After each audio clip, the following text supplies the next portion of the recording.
পেৰাকেইটাক দেখি মোৰ ভয় লাগি গ'ল। ये भगवान क्या जुलुम है। আজিও কমলা বাগানৰ পৰা কমলা পুৰা খাম। নমস্কাৰ বন্ধুসকল, সকলোকে বিকাশ মিনি ব্লগ চেনেলটিলৈ স্বাগতম জনাইছো। আজি সুনীল আৰু মই গৈ আছো জিমিৰি গাঙত কমলা আনিবলৈ। গৈ থাকোতে ভাবিলো চাহ বাগানখনকে এবাৰ দেখুৱাই দিওঁ।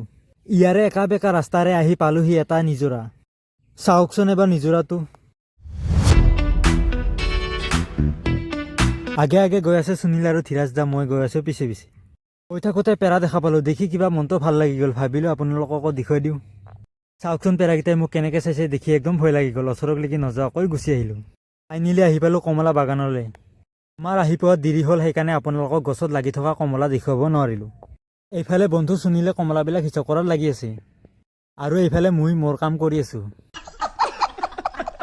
আৰু এই দাদাজন হৈছে কমলা বাগানখনৰ মালিক।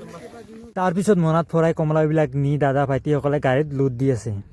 গাড়ীত লোড দিয়া হৈ গ'ল, আমিও ঘৰলৈ যাওঁ ব'ল। আজি ভিডিঅ'টো ইমান আছিলে বা।